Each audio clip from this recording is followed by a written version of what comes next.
Welcome to Hoffman Heights. Tonight we are going to learn how to make Spaetzle. And yes, it is pronounced Spaetzle, and that is a small little noodle that you will make in Germany. And of course we're in Colorado, so we're making it here. And I'm actually going to be making mac and cheese. So this is going to be the base of our noodle that we will have instead of your regular other type of elbow noodle. So we're making the Spaetzle. It's very simple. We are starting off first with just an empty bowl. You are going to need a fork to mix this. You will take 2 eggs, and of course I like to use my really nice, fun, organic eggs. They are richer in flavor.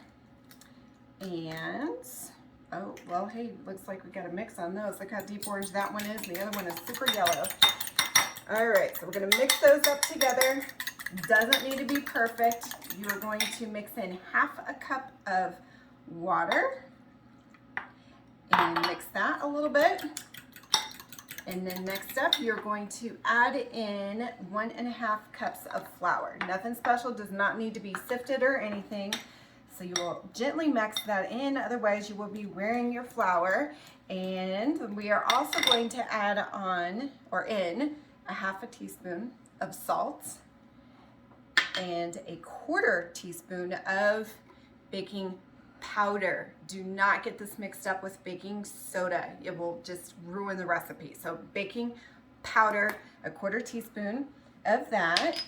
And we actually have, did I say 1.5 cups? So here's the rest of the flour. We're gonna mix that in there into a good consistency. So we'll see you back here in a second and you will see how this looks, and it will show you how to boil it. Welcome back. We are going to boil our Spaetzle. Now, before I mentioned that it was more like a noodle, it's actually more like a very tiny dumpling. Now, what you will need to get yourself, I'm sure you can find this on Amazon, is a Spaetzle maker. So it has a piece that comes off right here, and this is how you get those little teeny tiny noodles. So you're gonna put your dough inside of here. You're gonna set it on top of your pot, and you won't put all of this in there, just a little bit. And this is a little bit of a process, so you'll do a smidgen at a time, so you can kind of see how much I have in the container. And again, just a reminder, my dad and I both have asbestos hands, so if you are not used to this kind of heat, you might want to wear a mitt with this, but you are just going to scrape it back and forth. And if you want to take a good look in the pot here, I can show you what it looks like inside as it's coming down. Can you guys see that? And it cooks almost immediately. As soon as those noodles rise to the top, they're done. So we're gonna do this just for about a minute here, and then when I'm done, we are gonna start with a strainer. So you're gonna wanna get yourself a strainer. Now that you can get at King Soopers or Safeway or your local grocery store. And I'm gonna lay this right back over here. This is kind of the trick so you don't have dough going everywhere.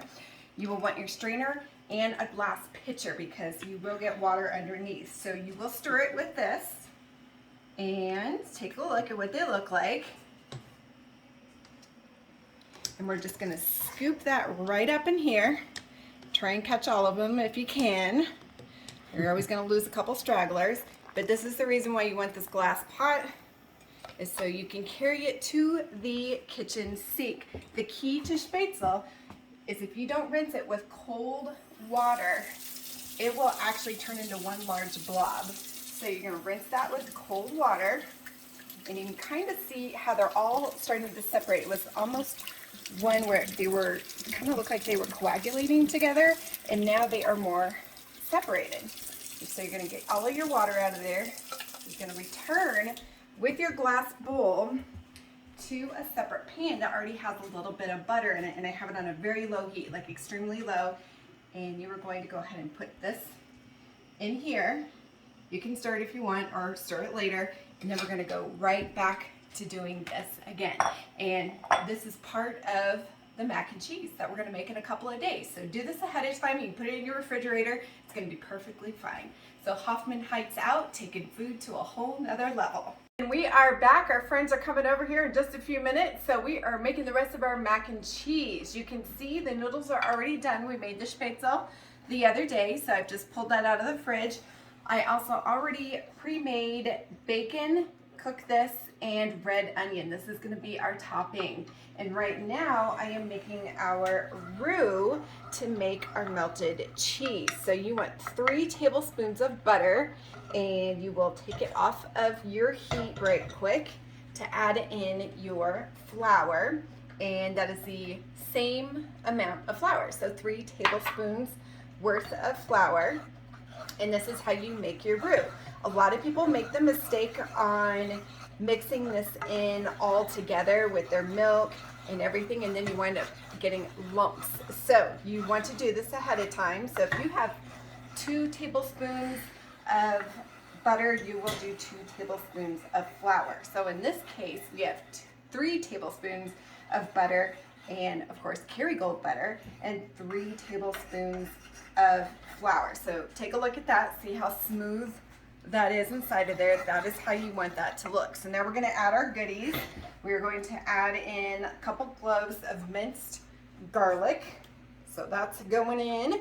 And you are also going to be adding in your thyme. So you want your fresh thyme. You can do the other type of thyme, but it is not nearly as good. So a fun little trick that we've all learned on this is when you get your sprig of thyme, you will just run your nail right along that, and all the pieces come off perfectly. So we're going to do about 5 sprigs of thyme here. Stir all this up. You can add in more if you like. A lot of times I will still add in additional besides the 5, but right now we're just going to do 5 or 6. Okay. Next up, we are adding in our heavy whipping cream.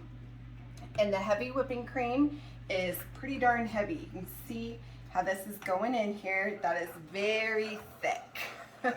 We are doing 3 cups worth of heavy whipping cream. If you do not have heavy whipping cream, then half and half will work. Milk, if you do whole milk, but it is a lot harder to work with whole milk. So half and half will do. Heavy whipping cream is your best bet. You're gonna warm this up just enough that you can get your cheese added into this. So if you remember, we did 3 tablespoons of butter, 3 tablespoons of flour. So now we are doing 3 cups of your heavy whipping cream. So again, you got your 3, 3, and 3. So if it was 2 tablespoons of butter and 2 tablespoons of flour, then it would be only 2 cups of milk or half and half or heavy whipping cream. So what we're going to do is I am going to warm this up, and then we'll come back in a minute, but let me show you what we're going to add in is a pre-blend of mac and cheese. So this company decided to do Gruyere, Butter Kase, and yes, that means buttery cheese in German. It's a super creamy, buttery type cheese. So Butter Kase. Gruyere is from Switzerland, and you can only call Gruyere Gruyere if it's actually from that region. So just fun fact about that, it's kind of like champagne. You can only call champagne if it's from that region. And raclette is the third one in here. So this is a 6-ounce bag.